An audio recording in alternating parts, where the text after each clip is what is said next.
Talas daryosi bo'yidagi ruhdan ilhom elish kerakki, hargizmi Manas daryosi bo'yidagidan emas.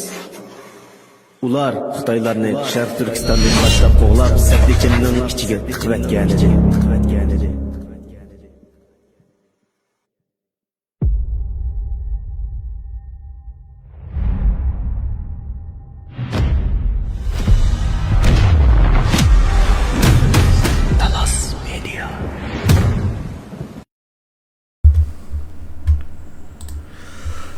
Assalamu alaykum. Dünyanın her qaysı joylaridagi aziz qarindoshlar, hammalarning mush vaqtinglar xayrli bo'lsin. Talas Story ekraniga xush keldinglar. Bugun xabar qilmaylan yana bir programma qildigan bo'ldik.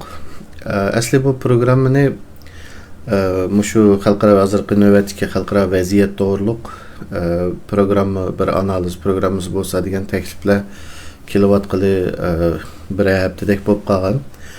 Biz bir savol javob shaklida bir suhbat programmasi qilaylik deb o'ylashgan edik. Lekin riyosatchi bilan taklif qilganchining vaqti faqat to'g'ri keltirolmadik. Shunga oxiri men o'zimdan bu programmani qilib bir o'zim chiqib bir analiz qilgan shaklida qarindoshlarning so'ragan savollarga bir javob bergan shaklda bir bugungi navbatdagi xalqaro vaziyat to'g'risida bir ko'z qarashlarimni bayon qilish uchun bu programmani qilyapman. Oldin e'lonini bermay, xabarsizlar programmani qilganligimiz uchun hammalardan kechirim so'rayman qarindoshlar. Ovozim chiqyapti deb o'ylayman. Shunga bugun biroz jiddiy chiqib qolganligimiz uchun uzr. Undaq bo'lsa qarindoshlar diqqatinglar tuvandagi analiz xarakterdagi programmamizda bo'lsin. Oldi bilan bugun yana asosliq hozir xalqaro yuz berayotgan ikki tema to'g'risida qisqacha ko'z qarashlarimni o'tirib qo'ygan asosda bir qisqalan bir programma qilishni niyat qilib chiqdim. Agarda savollar tushib, axir savolga javob berda vaqt chiqib qolsa, savol javob qilishga tirishaman. Agar yoki savollar tushmay qolsa va yoki bo'lmasa programmaning vaqti yetishmay qolsak, savol javob qismi bo'lmaydi qarindoshlar. Asosiy dunyoda bo'layotgan hozirgi ikki masala hammalarning xabari bor, hammalar ko'ryapti. Birisi Amerika'nın Venezuela'ga qilgan harbiy alayda hareketi. Yani birisi hazır İran'da çıkıbatkan namoyish meselesi. Yani İran doğruluk mesele. Bu iki mesele to'g'risida ben bir qancha nuqtadan ko'z qarashlarimni o'tirib qo'yib, kelgusi to'g'risida bir tasavvurimni yoki farazimni o'tirib qo'ygan asosda bugungi programmani olib bormayman.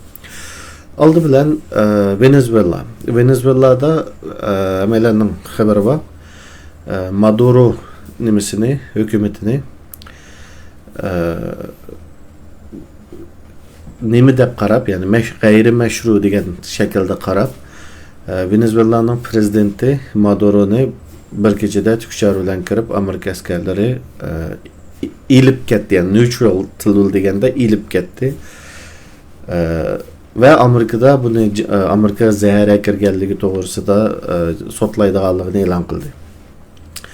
Buni hamda 3 nuqtadan men analiz qilishga tirishmayman. Birinchisi strategik nuqtadan. Yani nima uchun Amerika buni qildi? Venezuela bilan Amerikaning munosabatini deb o'tishimizning hojati yo'q. Shu Hugo Chavez'dan tortib bu masala shundaq yirik.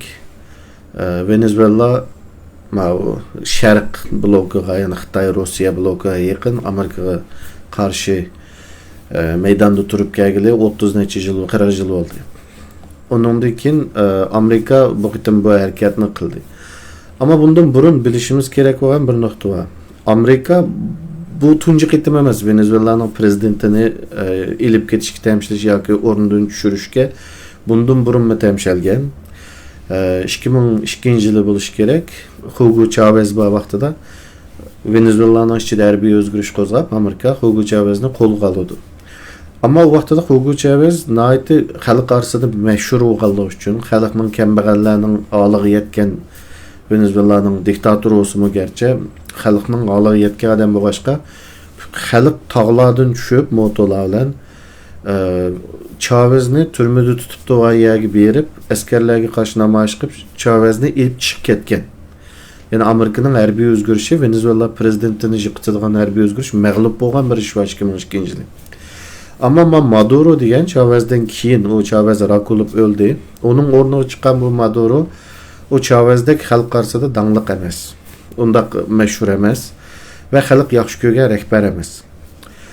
Bunu bir deb o'taylik. Yani tunji qitimliq ish emas bu. Burun bir sinagan, mag'lub bo'lgan, bu ikkinchi qitimi. Endi buni strategiya nuqtasidan xuddi Chavezga o'xshash bu nimami Maduro'mi Xitoy blokining adimi edi. Ve Venezuela'ga qo'ygan Amerika'nın embargosu battı. Mallarını satqızmaydigan. Ama Chavez yani jiq adamlarning nazardan saqit qilgan nuqtasining birisi bu Chavez Amerikaga mı neft satadi? Xitoyga mı satadi ama Amerikaga mı satadi? Hatta 2024-yili Xitoyga satgan neftini tushirib, Amerikaga satgan neftini ko'paytgan edi. Haberlerde mi köygensizler dünyadaki neft zapas neft baylıqda Venezuela birinci orun turdan dünyanın en çok rezervini tutup durduğan devlet. Anadaki altın, yerastı altın baylığı mı dünyanın birincisi desek buldu. Endi Amerika bunu qilgan vaqtida yalnız Xitoyga zarba bo'lsin debla shu Xitoy bilan munosabat yaqin shuni urdi debla tushensek menimcha kal top qoldi.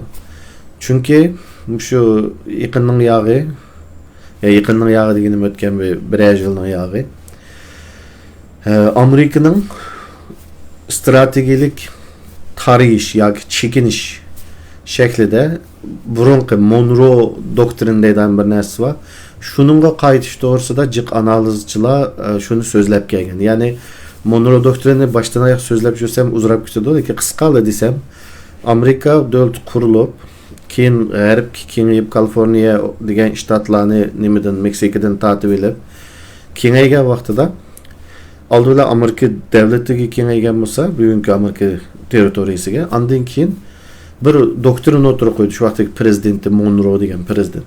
Onun o'tirib qo'ygan nimasi biz shu g'arbiy yerim sharni kontrol qilib olsak, Amerika qit'asini hech qanday vaqtida cho'ng kuchlar, Yevropaning kuchlari, shularni kirgizmasak, biz shu ya'ni buna o'ylsak, Amerika'nın territoriyasi, Amerika'nın uyinin işçi, Şimali ve Janubi Amerika qit'asini o'z ichiga olgan g'arbiy yerim shar Amerika'nın qo'rasi. Bu yerga hech kimni kirgizmaymiz.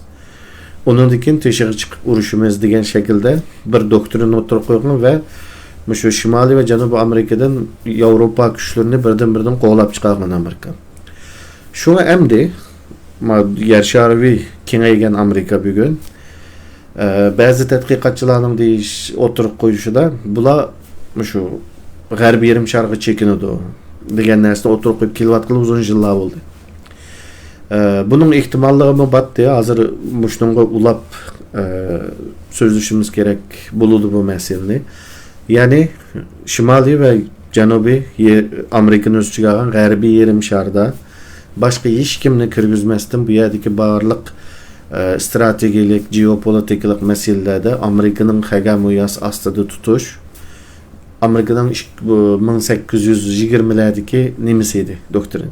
Bugun shuningga qaytib Amerika qit'asini boshqa davlatlarning bo'libmi bugun Xitoy va Rossiya hamda o 150 yildan oldida Yevropa edi, bugun Rossiyalik Xitoy. Bularning nimasidan chiqarish ve bu yanın baylığını bulupmu nefti Xitoyning sanoat uchun muhim bo'lganligi uchun buni kontrol qilish, yani strategiya jihatdan bunun qilgan narsasi Xitoyga nisbatan nəhayət çox zərbə oldu. Bu yəni biz Uyg'urlarning nuqtasidan qarasak yaxshi oldu bu. Hem bu strategik nuqtasi. Hem de hərbiy hərəkət nuqtasidan qarasak Amerika'nın alaylı kısımları, yani bu Venezuela'nı bular muasirga elib bu yerda nima qilmaylik, mal chiqarmay, mal kirgizmay, bu yani bir blokad qilib turibdi. Bu 9-oydan boshlab qilyapti. Keyin bir qisman bombardimon qilish bo'ldi. ve bu harbiy harekatni qildi. Bu yerdimi Amerikaning bundan burun muşnunga o'xshash qilgan men shaxsan biladigan 4 harbiy harekati bor. Bunun birisi 1980-yili İran'da namoyish chiqib, İran islomiy inqilobi bo'lib, Amerikaning CIA'ning adamlarini Tehronda 66 sene görüv gelip elip o'quvchilarni imtihonda shu yerga qutqizishga işte alayda qismlarni avatgan. Ama bu alayda qismlar İran'ning qum bo'rini qilib, tükçarlarning motoriga nima kirkitib, qum kirkitib, tükçarlar tushib ketgan va cho'ng bir satchilik bo'lgan bir ish bor. Amerika alayda qismlar mag'lub bo'lgan.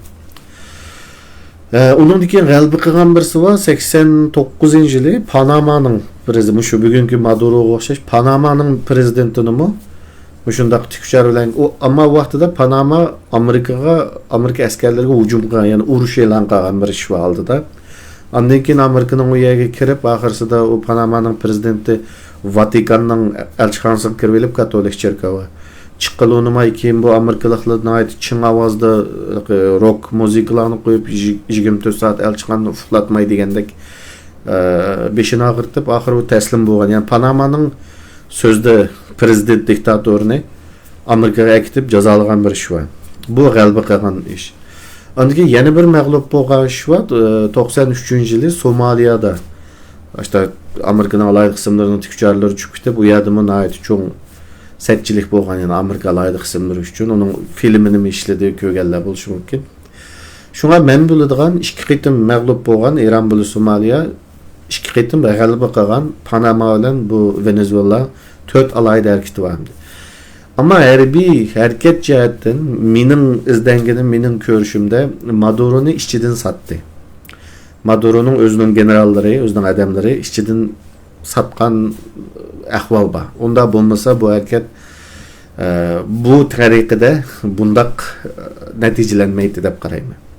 İşçiden Maduro o'zi nima o'ylaydi? Dangliq emas, xalq yaxshi ko'rmaydigan bir rahbar. Şu yerda o'zining generallari, o'zining yani Venezuela armiyasining ishchidan ihanetga uchurmasa, bu şekilde elip ketilmeydi degan yerga xulosaga keldim mening qarashim. Ondaki üçüncü nokta bu meseleye qaraydigan Amerikaning ichki siyosatidan nuqtasidan. Yani agarda Panama'nın prezidentini tutup eketken vaqtiga ve onun sotlanish jarayoniga qarasak, Maduro'nikidan biraz farq var. Yani onu apırıp sotga topshirib bergan qonun bo'yicha el qilingan. Ama Maduro'nikiga qarasak, bunu avval tutup appagandan keyin mediaga naiti köz qilib, yoki mesela eshak ta'tir mindirib aylantirdi deymiz-ku.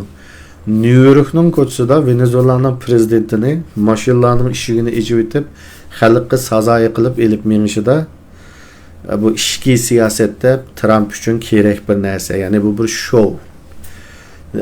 Mening qarashimda bu nimaning showi deganda Epstein meselesi var Amerika'da. Epstein'de bir aralga kichik qizlarni apirib, şu Bill Gates deymiz, şu Trump baylarni apirib kichik qizlarga bosqinchilik qilgan cho'ng bir voqea var Amerika'da. Bag'an siri u voqeada Trump'ning roli ve Trump'ning ba'zi ovozlari degan narsalar chiqib, hozir FBI Trump'ning boshqarishida o'qishga o masalani besib qo'ydi. Ammo uning ichidan chiqayotgan narsalar Trump'ning bir kichik bolalarni jinsiy jihatdan qo'rlash jinoyatida jinoyatchi shakliga akab qo'ydigan bir ovoz chiqayotgan edi. Bo'libmi Trump'ning bir mush ovozlarni, ya'ni Epstein masalasini men aşmayma xalqqa bunun bütün hujjatlarini yo'shirin tutma degan bir ovozi chiqib ketib, 2 kundan keyin Maduro masalasi chiqdi. Yani ichki siyosatda oldimizda 3-oyda Amerikaning Midterm Election by Kongresining tuvan uyininki 2 yilda bir saylanadigan saylami var. Bu saylamda eğer Trump quturib qo'ysa, yani Amerikaning Kongresida Senat bilan House of Representatives, yani yuqori uy bilan tuvan uyining ikkisini quturib qo'ysa, balkim demokratlar Trumpni Epstein meselesi orqali impeach qilib tushirdi. Ondan keyin Trumpni turmaga avatadigan ish chiqdi. Shunga Epstein meselesining xalqning kun tartibga kelmasligi uchun, diqqat burash uchun hozir qilganligi, yani neçe yılın yağı qılmay ya keler yıl qılmay hazır qilishinin sebebi saylam üçün Epstein meselesini xalqdan unutuldirish üçün hazır qildi ve New York'un koçullarida maşinning eshigini ichib qo'yib sazoyi qilishimi diqqat burashdiki bir show deb qaraydiganim bu sebepten yani. Endi Maduro'nun meselesini yani bunun işçiga kirsek Xitoy bilan bo'lgan strategik narsasida jiq nuqtalarga kiramiz. Men u yerga hozir kirmayman çünkü bu programni qisqa qilmoqchi maqsad. Ammo biz uchun bek yaxshi bo'ldi. Xitoyning bir Latin Amerikadagi bir qo'li kesildi ve Xitoyning iqtisodiy jihatdan ekonomiy nuqtadan yani neft çoğun bir mənbəyi kesildi. Bu yaxşı oldu. Endi xalqara qanun nuqtasidan etsaq, Trump'ның bu qilgani xalqara qanunga xilaf. Şuna yani hatta şunu diyelimizki bu Maduro'nun tutup ketilgen günden başlap bu dünyada xalqara qanunның rolu menen çıqamaydı demdi. Tüydi. Bunun dikin jangal kanunu küçük ega. Yani ertügün Netanyahu'nu Türkiye'nin alayda kısımları tutup eke suçu qana qıldı devletler. Tayvan'ın prezidentini Xitoy tutup eke suçu bir yerde. Mesela Tayvan'ın özü de kılanmaydı desek mi Malaysiyada, Singapur'da bir yerde bulap eke qanda oldu. Bunun xalqara kanundaki asası ne mi? Asası yok. Şunun için xalqara kanunun rolü yani bundan keyin asas jihatdan tüydi deb qarayman qarindoshlar. Buningdagi xalqaro qonun degan narsaning ancha bek rol olmaydi bugungi dunyoda. Shuning uchun biz uchun nihoyat yaxshi ish bo'ldi Uyg'urlar uchun. Yani onu eketgini ama xalqaro nizam, xalqaro qonun nuqtasidan qildigan da'vorimizga cho'ng bir zarbisi oldu. Çünkü buningdan keyin vay xalqaro qonun batdi bizning maaşımız qonunga tushyapti tushmaydi degan gap endi buni jiq odamlarning jiq davlatlarning qulqi qo'sh yoqmaydi chunki hammaylar yani har qaysi davlatlar bundan keyingi dunyoning realligini to'nib yetdi. Shuning uchun boshqacha bir dunyoga kiramiz deydim. Menimcha kirdik boshqacha bir dunyoga. Bundan keyin xalqaro organlarning BDT'ning yani İsrailiya Palestin meselesi bilan yıprangan zida ağan xalqaro qonun Maduro'nun qaçırılışı bilan ahirgi paltını yedi yani işki parça oldu.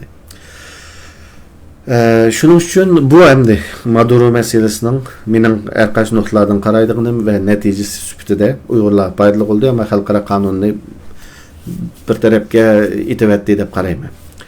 İkincisi İran. İran'da hazır 13 gün buldu, 13 gün, 14 gün buldu namayış çıkıvatıdı.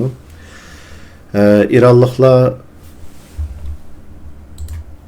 özünün hak hukuk için, erkellik için küreş kıvatıdı. Benim vatkandı ha. Ben özüm sözlemey.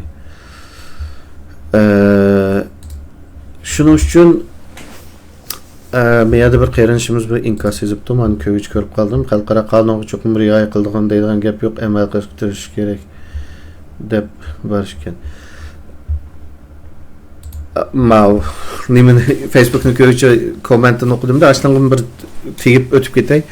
Ya'ni xalqaro qonun degan ojiz millatlarning bir to'qinishda ojiz tarafning qo'lidagi quroli.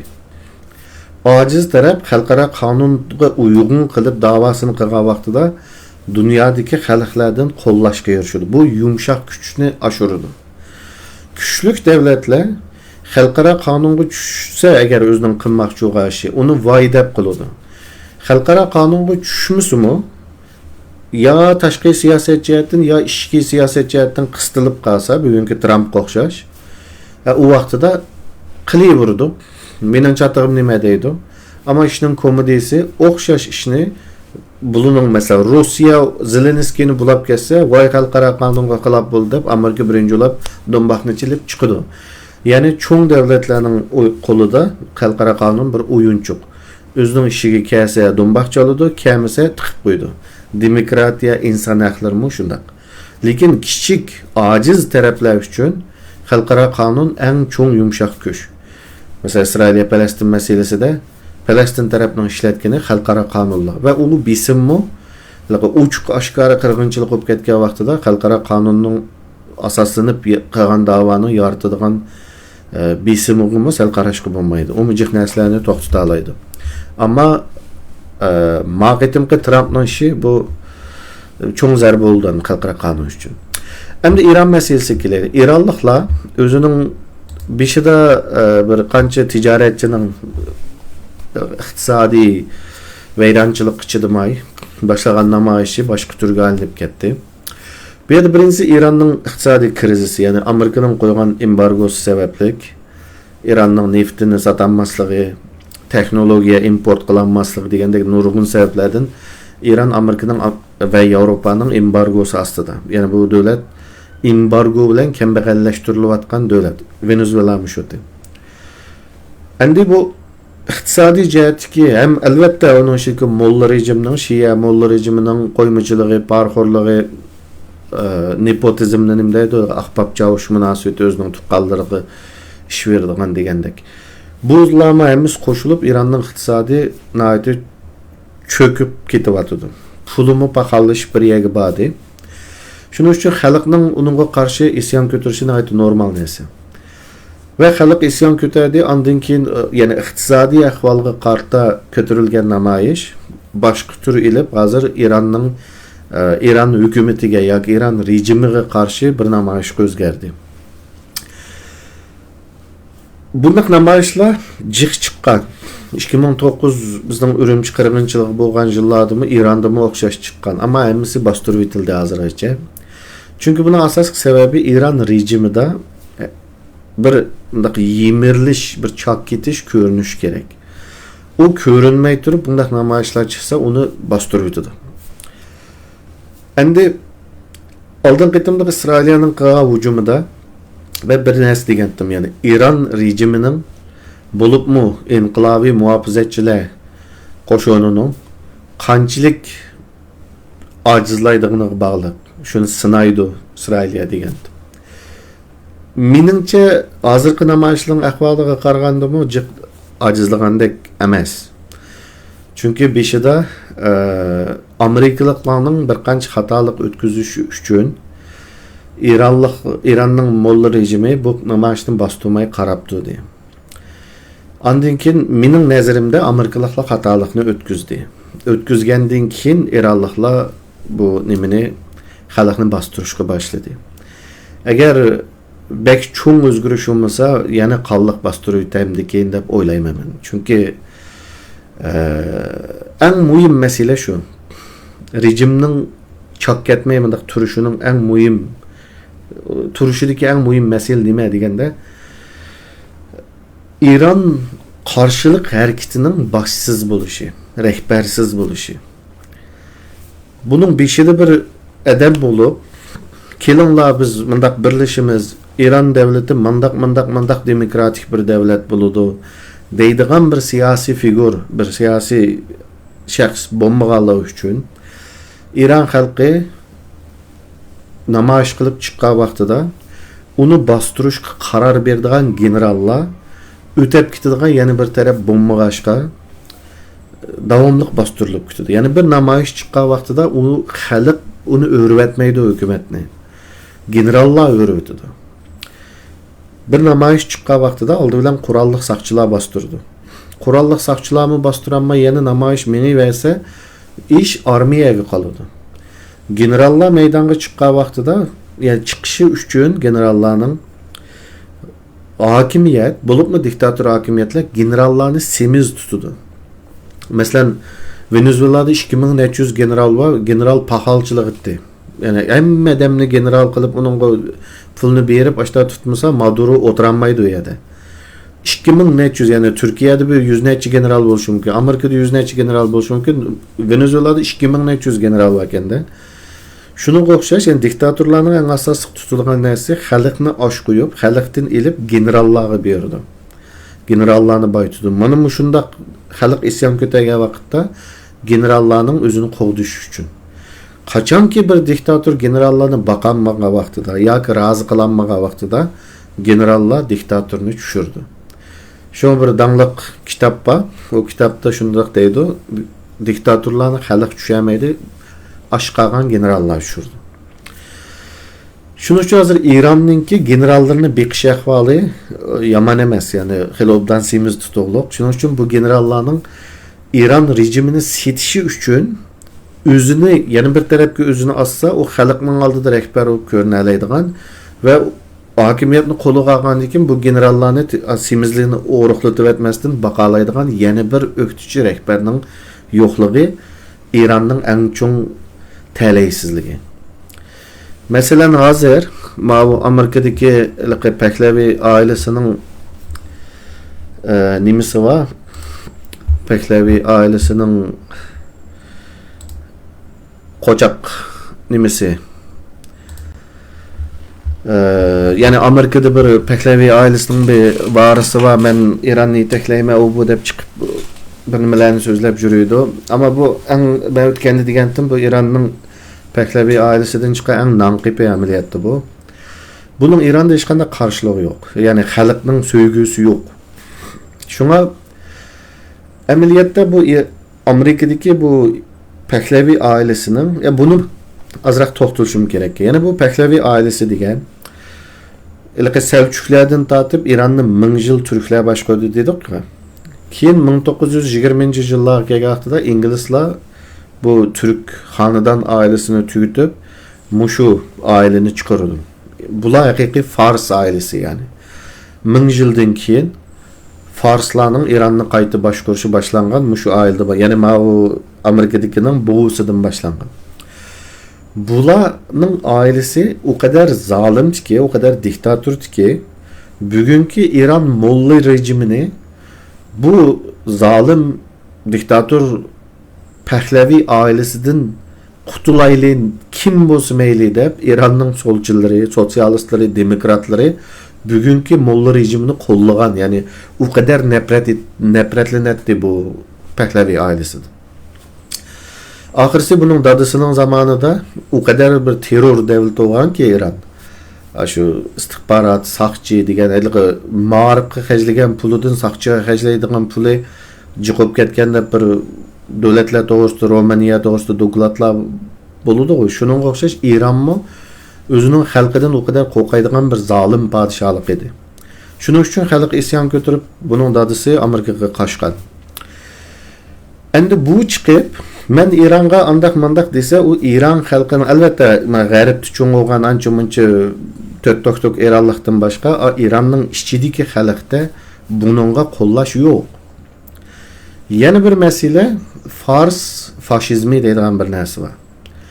Mushu Pahlavi ailesi İran'da biroq programmaladimi dedim ya, İranning nüfusuna 20 Türk. Yana onun içinde Kürt var. Onun içinde Arap var. Bir muncha Baluch var. Bir muncha millet var. Lekin bu Pahlavi ailesi Fars faşizmi siyasetini yo'lga qo'yib, Türkçini cheklagan, Kürtçini cheklagan, Arabchini cheklagan, bütün asalliq millatlarga Fars bo'lishga majburlab, asalliq millatlarni assimilyatsiya qilgan oila bu. Shuning uchun bugungi namoyishga qarasak, nimadagi İrandagi bu Pahlavi degandan nefretlenganligi uchun Türklar ko'chada emas, yani nüfusuning 20 uyda. Kürtler ko'chada emas, Arablar ko'chada emas. Hammasi o'tirib millatchi, faşist Fars bilan dinchi, Şia, Mollaning jidilini ko'rib o'tirdi. Yani asli İran'da demokratiya ekilish uchun ko'chaga chiqish kerak bo'lganlar uyda. Nima uchun? Şia Molla rejimiga qarshi alternativning bir Fars faşistining avlodi bo'lganlar uchun. Uningdan o'tib ishning komediyasi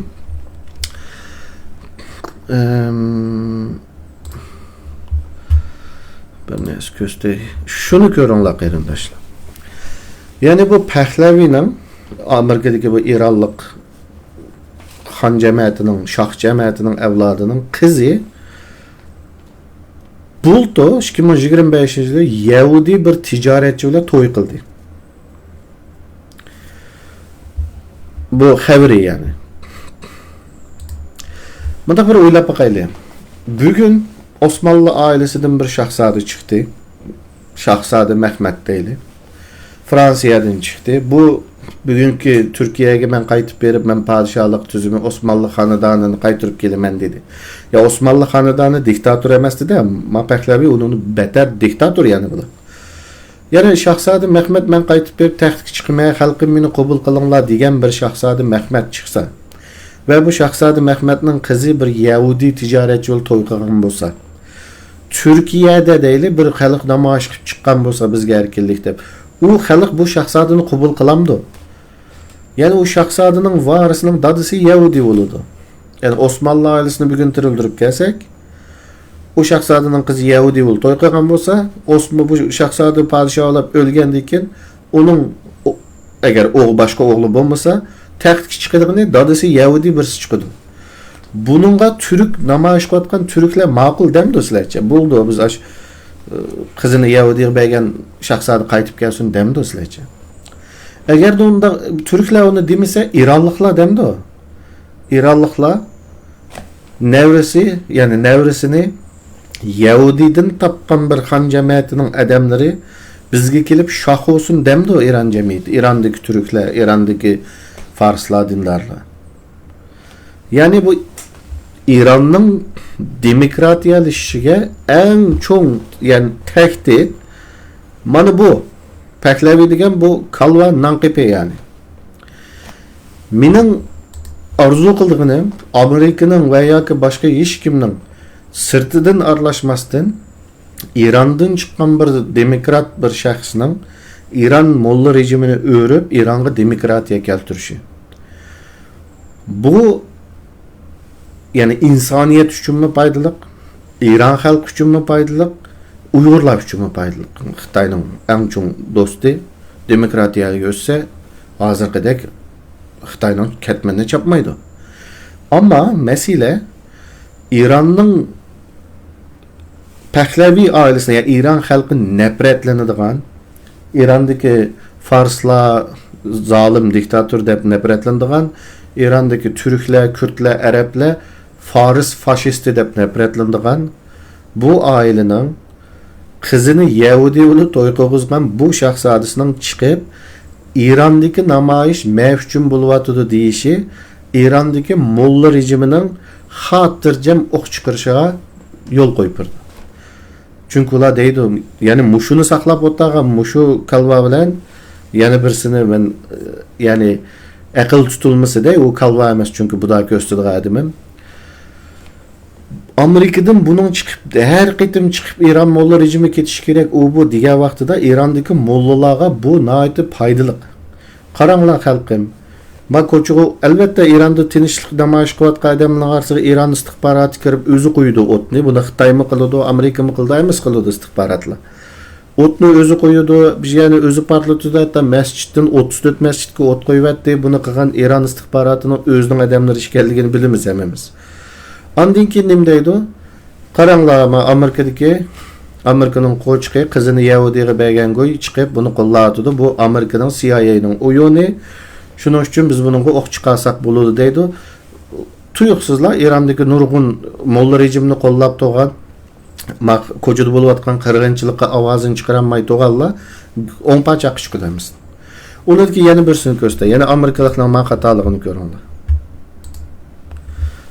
Yani Amerika'nın oldingi navbatchi tashqi ishlar ministri Mike Pompeo 1-ayning 1-kuni Twitter'da İran'daki namoyish qilayotgan xalq ve ularning yenib turayotgan Mossadning jasuslarini tabriklayman deb tweet atdi.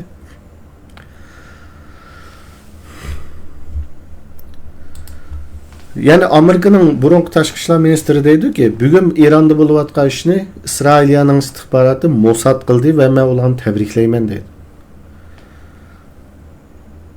Tabii Amerika ya İsrailning istihbarotining qo'li bor bu ishda. Lekin bu İran'daki demokratik hareketning, demokratiyaga yetmoqchi bo'lgan namoyishchilarning davosiga, qilayotgan namoyishiga foydaliqmi, ziyonliqmi bu ish? Men Mossadning bu ishni qilganini tabriklayman desa, İran'ning Shia rejimiga qanday 10 parcha chiqadi? Shuning uchun 13 kun molla rejimi hech qanday o'q chiqarmay, hech qanday ish qilmasdan jimida o'zini tutibdi dedi. Amerikaliklarning ham Abu Pahlavi degan Abu Kalvaning xatolik o'tkazishini kutdi deb o'ylayman. Va xatolikni bular o'tkazdi keynidan. Ondan keyin amisni urib tepishga boshladi. Hatto bo'libmi Pahlavining bir kuni chiqib bir narsa ben qaytmay shahvolimi deydi, bir kun chiqib men faqat o'tirdi kelishtiruvchi demokratiyaga o'tkazimi deydi. Bir kun chiqib bir nim deydi, yana bir kun chiqib bir nim deydi. Oxiri ma Time'da bir maqola chiqdi. Bu Pahlavi degan har qaytim ekranga chiqib Amerikada so'zlasa, Iran xalqi ziyonliq bu. Molla rejimining o'q chiqarishiga fursat yaratib turmuş o'zi deb bir maqola chiqdi. Va men uni %100 qo'shilaman. Shuning uchun Iran demokratiyasining oldidagi eng chong tahdid amaliyotda shu Pahlavi degan Amerikadagi nanqipi Fars faşist ailesining avlodi amaliyotda. Shuning uchun bu qitimliq nimada İran'daki meselede mening ansiraydiganim qanlaq bostırib o'tishi mumkin. Mesela Amerika hujum qilamiz deydi, İran'a besib kiramiz deydi, yana bir narsa deydi. Venezuela'nın ama Amerika'da bir qo'chaq Nobel mukofoti olgan bir qo'chaq o'qituvchidan birisi var. Lekin Trump rost gapni qildi. Yani bu qaytib berib Venezuela'ga Maduro'daki akaganki bu xotin berib nim bo'lamdi, prezident olamdi degan vaqtida Trump ochiqlik gapni qildi. Yani Venezuela xalqi buni hurmat qilmaydi dedi. Ve Venezuela'da Maduro ilib ketilgan bo'lsa, o'rniga muavin prezidenti chiqdi. Venezuela'da rejim o'zgarmadi. Yana o'xshash rejim, o'xshash sotsialist cumhuriyet. Ama prezidenti yo'q, muavin prezidenti chiqdi. Albatta men uni diplomatiya jihatdan, ishki jihatdan satdi deb qarayman shu o'rniga chiqqan ayolni. Uning jiq sabablari bordi. Ama chet elda Amerikada o'tirib hamxiyolni soqqan xonim Venezuela'ga qaytolmadi. Çünkü xalqada hurmat yo'q. Bu İran'ning bu Amerikada o'tirgan shohi u yerga qaytolmaydi. Çünkü xalqining hurmati yo'q bunga. Amerika bu yani qanchalik harbiy harakat qila oladi, Amerikaning Iran'ga qila oladigan cho'ng harbiy harakati avadilla bo'ladi, quruqlikdan askar kirolmaydi deb deyishdik bugün ekranlarda. O avadın bombardıman qilsa, quruqlikda ular uchun urushadigan bir isyonchi, bir qurolli kuch bo'lish kerak. O qurolli kuch bo'lsa İran'daki Türklerden chiqadi. Lekin bugungi bu ishda sen Amerikadaki Türk tilini yo'qotgan, Türk kimligini yo'qotgan faşistning balasini akab bu yerga bosh qilmaysan, o Türkler sen uchun urushamdi. Shunga o Pahlavining qayta olishiga ko'zim yetmaydi. Eğer qaytdi aşındaq bir narsa oldu, Amerika bu yerga 5 milyon askar avatdi, bu yani zo'muz deb uni akab tikledi mi Iroqda qilgandek. Desekmi bu yerda qon to'xtamaydi, uni qabul qilmaydi bu yerdagi xalq. Va bir qon ko'lik aylandi, boshqa ish yo'q. Yani bu yerga demokratiyaga o'tishi u Pahlavi bilan mumkin emas deb qarayman men. Endi yana birsi, agar yana bir senariy biz ilk aldidagi Suriye analizlerinde dedik ya, bu İsrail'e Trump bir nim bilan to'xtatib qo'ydi. Bu ama yeni bir jimot olmaydi, Angliya ishkisi o'ynaydi o yanına dedik ya.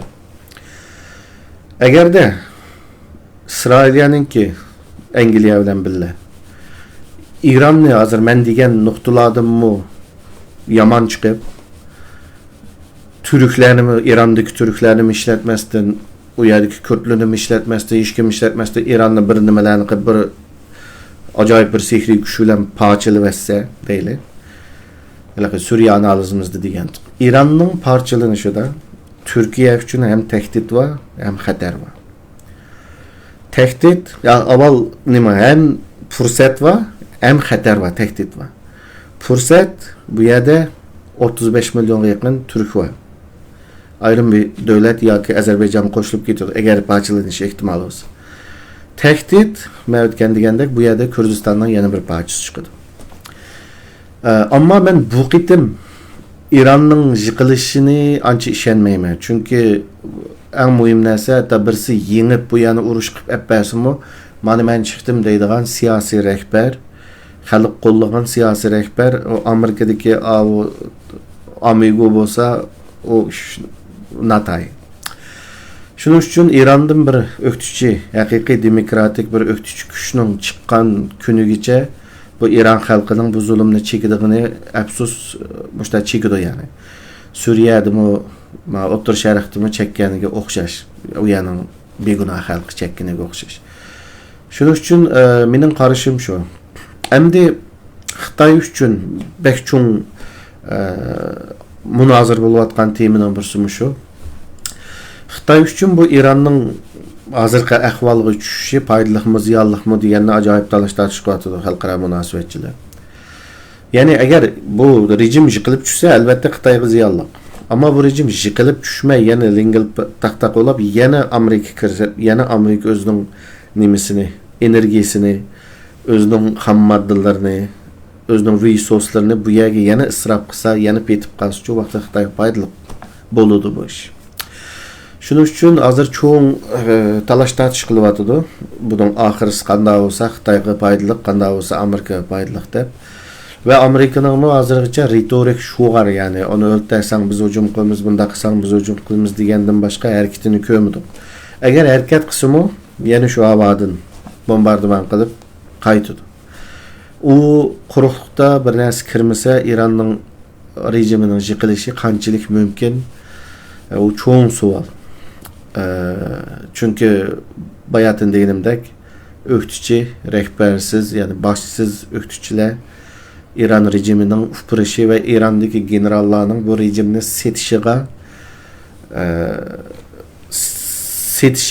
ularning setişi üçün erzigidek ve yeniği bir panat atıp onu qollab götürdüğün bir rehber oluş gerek. Xalq hürmet qilgan. O bo'lmaganligi uchun mushtaq qaniqishga davomlashadi deb o'ylayman. Endi abiyam xulosa shaklida bir narsani deb gapim tugay qarindoshlar. Amerikaninki abay Monroe doktrini dedim. Bu Amerikadan jiq adamlarning kutmagan bir ish chiqyotdi. Ya'ni Xitoy bilan urushamdi yoki bo'lmasa Osiyo Pasifikni qanday qildi, Tayvanni qanday qildi degan narsada jiq munozaralarni qildik, suhbatlashdik, analizlarni o'tirib qo'ydik. Hozir bizning Trump hech kim kutmagan yana bir cho'ng ehtimollikni o'tirib etyapti. Ya'ni Monroe doktrinaga qaytib ketish. Yevropani tashlab, O'rta Sharqni tashlab, Osiyoni tashlab, yer sharining yerimini besiblar. Qolganlarga good luck, hammalarga tilak tilaymiz. Yaponiya bilan Xitoy, Osiyo bilan Xitoy, Rossiya bilan Yevropa sizlarga bir-birsinglar bir bo'shonlarni hamma ishni tugab hammalar ajizlagandan keyin biz qaytib kelaylik degan shaklda yer sharining yerimini tashlab, yerimiga chekinamdi.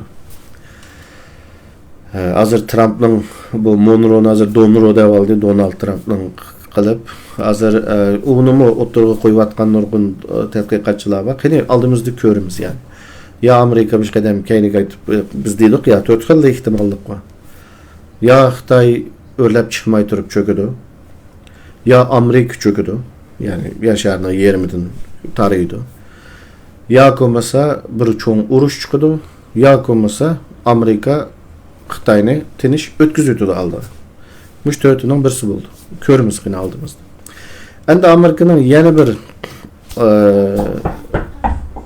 aciz yana bir noktası mavu AIS degan narsa Amerikadagi ko'chmanlar saqchilarning qaranimini beshiga o'rib elib ko'chada odam qo'g'laymiz deb bir Amerikalik ayolni aytib etdi. Bu mu Amerikani muqimsizlashtiradigan masalalarning birisi. Bir Amerikani ishchidan muqimsizlashtiradigan masalalarning birisi Falastin-Isroiliya masalasi. Amerikani o'ttirdan ishga bo'lib o'tdi Amerika xalqini va uni qildi. Onu hem de aram besip tursa, bu immigration'ның saqchilarının saqchi deydik ya, bir şey qapqara o'g'ribaga adamlarni.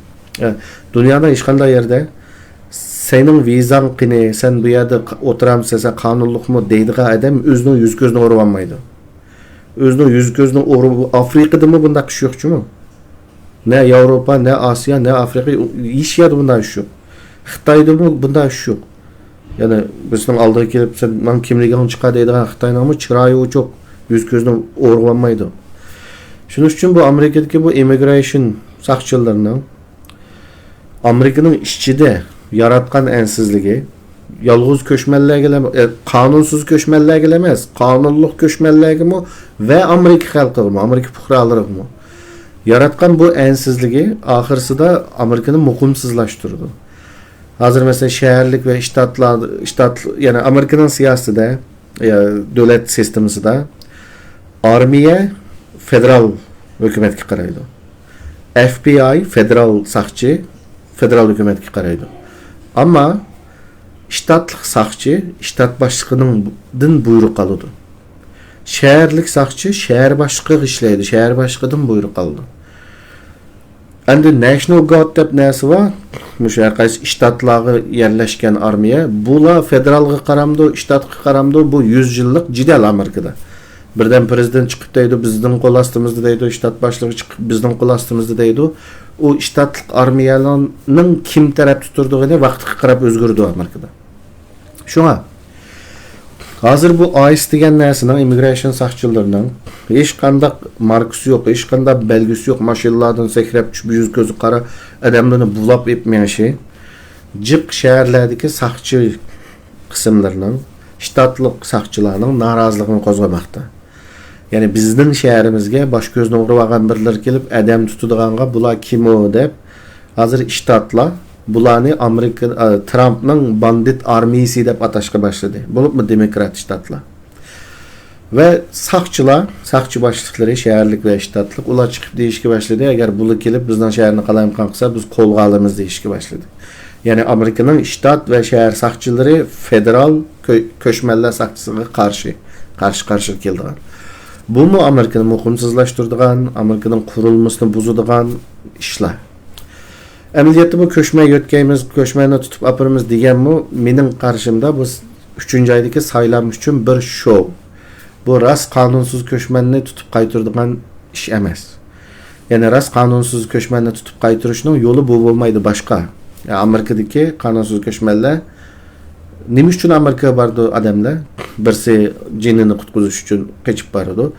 Ikkinchisi Amerika qanunsuz kirsangizmi ishlayasiz. Shuning uchun bordi. Qanunsuz odamlarmi shtatlar yo tijorat shirkatlar package to'shiydiganlar, pesa to'shiydiganlar ishlayolmaydi. Ya bir buning nimasiga ishlaydi social security numeri. Yani sen eğer köşmen ekirmeymen desem, bunu yolu bekasan. Kanunsuz köşmen işletken şirketten ve 52 yılı cerimanı kessin, kiçikrege 100 bin, oturalığı 500 bin, selçoğunrağı 20 milyon dolar cerimanı kessin. Kanunsuz köşmenlerini işletiştim bir toktusun şirketle, Amerika'da bir 5 milyon kanunsuz köşmen işsiz kalsın. Yani umum nüfus 14 milyon Amerika'daki kanunsuzlarının. Ve 5 milyon işsiz kalsın, demiş kıldılar Amerika'da. Hemen skitudu. Türkiye'de mi Uygurluğu ikamet işleş izni beğenmegende katta o Avrupa'ya emez. Aşındaklı iş bu. Ama Amerika'nın kapitalist sistemisi de şirketle şu kanunsuz köşmellerden pul tepip tik turduğun nurgun şirket var. Yüzlügen hatta mınlagan şirket. Şuna o şirketlerini cezalap bulanı iştini ağrısa Amerika öz ziyan tartıdır. O kanunsuz köşmellersiz Amerika'nın bugünkü iktisadi manmaydı. 14 milyon adam işini taşı ötüp çıkarsa Amerika'nın iktisadının 20 çöküdü hazır. Şunun için Trump bunu bölüdü.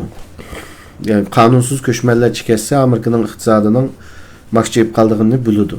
Ama 3. aydaki saylam için yani Canub Meksika tam salımızda bu tamını makamlaştıranmadı. Çünkü ahmaydan neyse. Kanda kanunsuz köşmen tam dağıtılıp kırdı ya tam kuruk yoldu.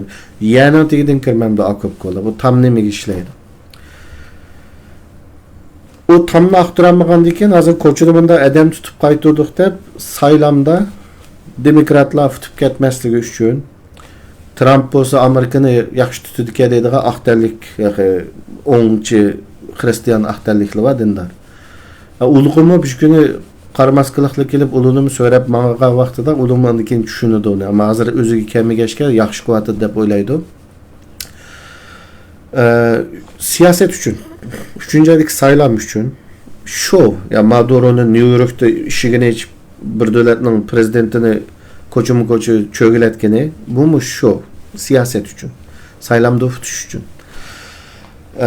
Ama bu Amerika'nı muhimsizlaştırıyordu bunu, yani uzun davamlaştırıyordu bu ICE degen nerse. Çünkü dünyanın hiç qandaq yerinde çigra sakçıları devletinin işçide yüz gözden maske bile orayıp koçudu köygen adamdan kimlik soraydı şu. Bu uzun vadede demek ziyallık degende ertügün Xitaydan Amerika'ya yüz örüp kaçıdığan generallar çıkıdı. Bu generalların çıkışı üçün Amerika degen erkillik ba ye dediğim bir şenç, bir düşünce, bir xiyal buluş gerek. Yani 2. Dünya Uruşu deysiz, onundan keyin 2. Dünya Uruşu'dan tatıp ta bu yangacha hemme näsede nimo Amerika erkillikning zimini. Şunun üçün Amerika'da erkillik var, andaqmandak. Germaniya, ular diktator, biz erkin. Bu yani Amerika'nın satıdığan en çok propagandası bu. Ama Amerika'daki erkillik degen nersi yok ha. Yani insanların kallasıdaki o Amerika'nı mı köydükçüma erkillik o aşağı aldığımız koyu Amerika'nı diyen nersi işip ketip kalsa Amerika'nın ahırkı kep kalkan iş güçtal yumuşak güç kaldı hazır. Şunun da ağırlıp kaldı. Hazır Amerika'nın demokratisi, insan hakları diyen nerse tügü diyeyim ha. Amerika'nın sırtı da hiç kim şelmeydi hazır onunla. Ya Tayvan, Filipin, bizden Asya Uygur'un meclislikler varız. Şu üç kişinde başka hiç kim şelmeydi hazır.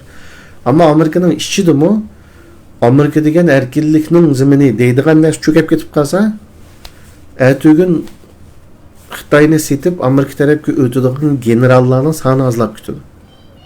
Sovet bilan Amerika raqobatlashganda nurg'un sovetlarda Amerika deganda erkinlik va Sovet diktator deb Amerikaga intilishbatdi.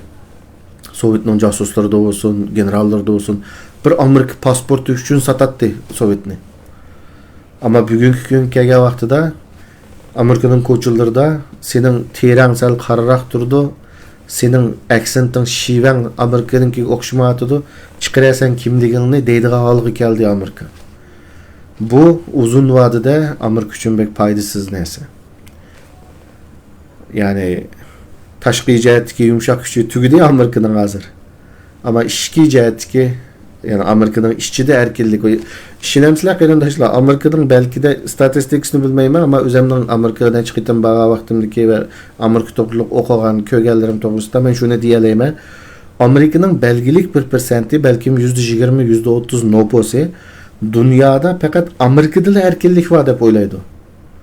Dünyanın başka yerde mi erkillik var devletler Avustralya, Kanada, o bu Norvegiya, Şivisiya bağlıkını oylap yetemeydi ola. Amerika'da da erkin dep oylaydı. Yani aşındak bir hata olsun mu, ham xiyal olsun mu? Aştak bir xiyalının turup duruşu Amerika içi dilemez. Amerika'nın tişidi mi? Nurgun adamlarının Amerika'daki erkinlikinin tupraqı deyişi Amerika için mühim. Ameliyette Amerika onda erkinlik hikayende Avustralya'ya yetmeydi o, Norvegia'ya mı yetmeydi o, Şivisi'ye mi yetmeydi o, Cihiyelege yetmeydi ama Amerika'nın işçidikiler, meyle Uygurlu olsun, meyle Amerikalıklı olsun, ya ki Xitay'ın generallı olsun, Amerika degen erkinlikning birden bir menzili degen nesege işiniş gerek. Amerika Xitayga bilan raqobatlaşganda Amerika gerek bu. Lekin aşını mı çürütüp bardı hazır, aşını mı yok tutup bardı. Şunun için kelgüsü qandaq oldu, qini aldığımızda körümüz. Fakat benim acizane tiligim şu yani benim için en güzel perfect world yani en güzel dünya qaysı dizanlar. İran'da bir rehber çıksa ve amal var çetelinin aşkarı abiyanqıdek Pompeo'dek Mossad yaxşı qıldın, obdan qıldın deb setleştirmek yardım besimi yoşurun yardım berip ama tişidin körünmey İran'ın özünün halkı asası rol oynap bu molla rejimini yıkıtışı. Bu İran halk üçün mü paydalık, dünya halk üçün mü paydalık, ama biz üçün mü paydalık, Şərq Türkistanlık üçün. Ama şu yeri bara alamdı, yine körümüz. Lekin bu qitim tez, aldığımızdaki yıllarda körümüz.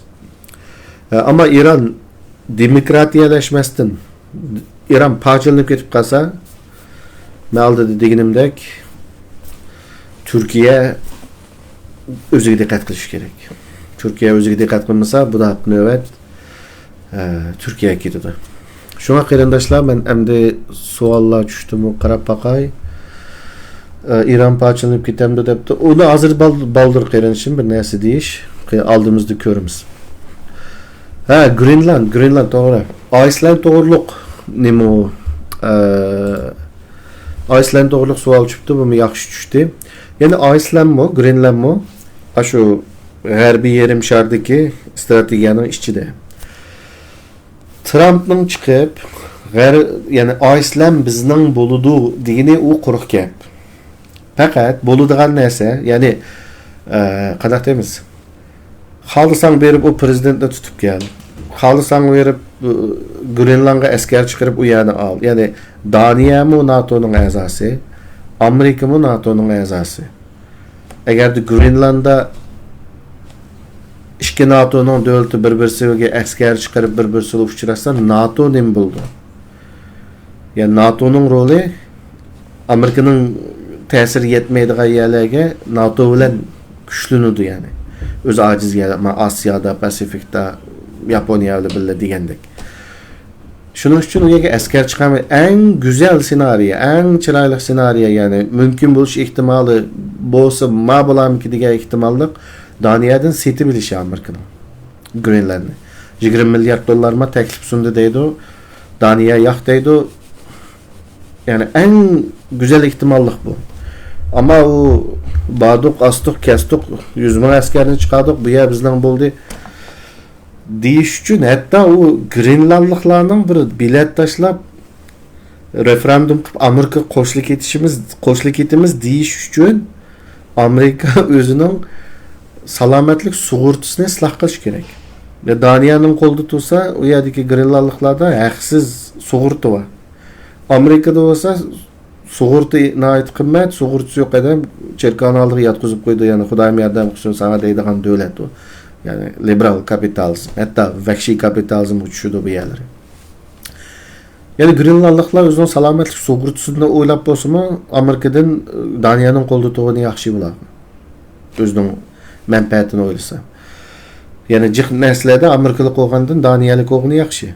Ama uluğu qoqaq selip nemi qilib emas, Daniya bilan kelishib sitib alsa, bu Trump şepkisini asmağa asıl oldu. Bu mesela eğer de ya asker çıkarımız nemi qilimiz deb qalsa, Daniya özü işlememez. Belki 50 bin asker var devletler. Ama NATO nemi buldu. Yani yeni bir kriz oldu. NATO'nu mu al, NATO parçalansın çatırım yok, biz Greenland'ı alıyoruz dese Trump, o vaxtıda yani Amerika özü yalğız tüm dünya karşı kança yıl çadaydı onu körümüz. Yani hem edemli düşman kılışımı dememez, yani paydalık emez. Şunun için ki aldığımızda körümüz qarindaşlar. Amalba nimisini biraz yoğurt aldım dep oylayım eğer kaysi taraflarını, lekin bek işçiye kirsem uzurap kisedik ki.